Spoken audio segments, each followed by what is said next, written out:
Loving, let's get naked, naked.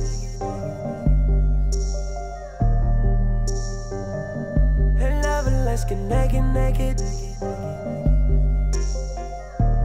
Donc on commence avec la base, avec la Shadow Insurance de Too Faced, et vous allez voir qu'on va faire pas mal de petites étapes avant de commencer le make-up, parce que c'est un make-up assez intense, qu'on a envie qu'il tienne toute la journée et qu'il ne bouge pas, donc c'est vraiment très important. Ensuite je viens prendre mon petit stick Fenty Beauty pour faire comme une sorte de paint pot pour donner une texture crème, pour lisser et unifier totalement la paupière. Donc on va remonter un peu plus haut que le creux de la paupière, mais pas trop haut non plus. Et c'est vraiment très important de chauffer et de bien étaler la matière uniformément, parce que sinon vous pouvez être sûr que ça va cruiser en fin de journée, ça va pas être beau du tout. Ensuite on prend la Subculture d'Anastasia Beverly Hills. J'avais vraiment envie de vous faire un make-up avec cette palette, donc je suis vraiment contente.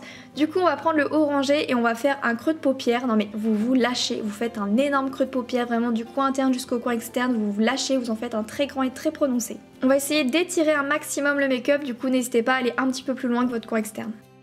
Pour donner un petit peu plus de relief et de dimension, on vient prendre un marronné, le seul marronné de la palette, et on va l'étirer un petit peu comme ce qu'on a fait avec le orangé, parce que sinon ça fait un petit peu fade, et comme vous allez voir que la couleur est méga intense qu'on va mettre après, il faut qu'il y ait un peu plus de relief et de nuance, donc ce marron est très bien pour ça. Ensuite on vient prendre la couleur du make-up, et pour cela je vous conseille d'humidifier votre pinceau. Déjà il y aura moins de chute, donc ce sera plus facile à travailler. Et en plus ça va la rendre plus intense, plus pigmentée, et ça va vous permettre de mieux la faire accrocher à votre paupière pour éviter toute chute ou quoi que ce soit. Donc je vous conseille vraiment cette astuce, et moi je le fais avec un petit brumisateur. Coin interne, coin externe, jusqu'au creux de la paupière, vraiment partout. Par contre au niveau du coin externe, je vous conseille de prendre un pinceau plat assez précis et de dessiner comme un petit œil de chat, en fait, d'aller un petit peu plus loin que d'habitude. Ça va étirer votre regard et ça va faire moins rond, parce qu'avec une couleur intense comme ça, si on n'étire pas, ça a tendance à faire des yeux un peu ronds et globuleux et c'est moins joli. Je rajoute un petit peu du marron parce que bien sûr il s'est estompé sous le vert, on en met également au coin externe, toujours dans le souci de donner plus de nuances. Parce qu'encore une fois, des couleurs foncées comme ça, si c'est trop uniforme, ça rend moins bien je trouve. Donc donner plus de nuances, ça a plus de cachet, ça a plus de... Voilà, c'est plus sympa je trouve. Ensuite on va vraiment intensifier le côté charbonneux, le côté œil de chat. Donc on vient prendre un petit fard noir, n'importe lequel, avec un pinceau biseauté. Et vous allez faire tout votre ras de cils et vous allez remonter un petit peu comme un eyeliner, mais pas plus que la couleur. Je viens mélanger le blanc de la palette avec un autre blanc pour casser le côté rosé du blanc de la Subculture, et je viens en appliquer sous le sourcil.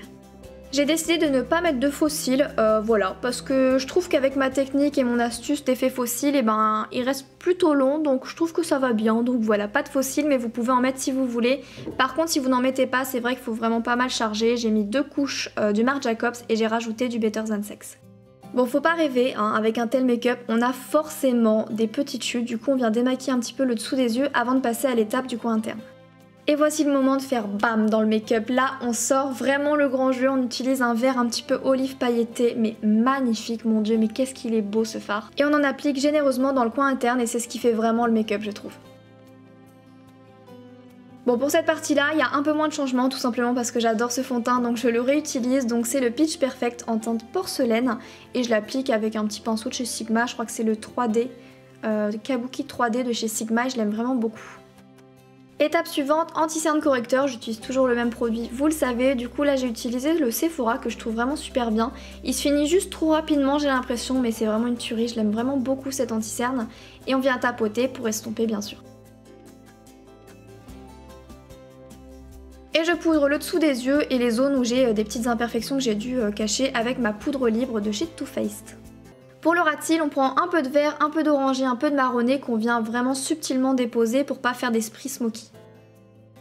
Bon, avec un tel make-up, c'est vrai que pour ne pas avoir l'air fade, il faut quand même travailler son teint un minimum. Donc étape du bronzer, du blush, et j'ai décidé de prendre un corail. Je pense que ça vous surprend pas de ce côté-là. Et bien sûr mon petit glow kit d'Anastasia. Donc celui-ci il est out of stock, mais je vous en ai mis un similaire dans la barre d'infos si ça vous intéresse.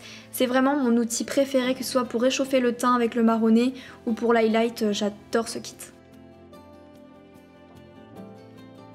Pour le rouge à lèvres, on a tendance à se demander waouh, mais que mettre avec un make-up aussi vert, aussi intense? Et ben moi j'ai décidé de rester dans la couleur à fond, jouer le truc à fond, et j'ai pris un corail. Au niveau du crayon, c'est le Lolita 2 de Kat Von D que j'ai un petit peu estompé avec le doigt pour faire les rebords. Et au niveau du rouge à lèvres, ça ne va pas vous surprendre non plus, hein, je peux pas vous surprendre partout dans les yeux ou les lèvres. Du coup c'est le Dirty Peach de Kylie Cosmetics. Et donc voilà pour ce make-up, là je pense que vous pouvez pas dire le contraire, ça change énormément. Et d'après vos retours sur Instagram, ça vous a beaucoup plu, donc j'espère que ça sera pareil pour la team YouTube. Donc si cette vidéo et ce make-up vous ont plu, n'hésitez pas à mettre un petit pouce vers le haut avec un petit commentaire, pourquoi pas pour me proposer un défi make-up, ça peut être super cool. Je vous fais plein d'énormes bisous et je vous donne rendez-vous mercredi pour une prochaine vidéo. Bisous. Love, let's get naked, naked.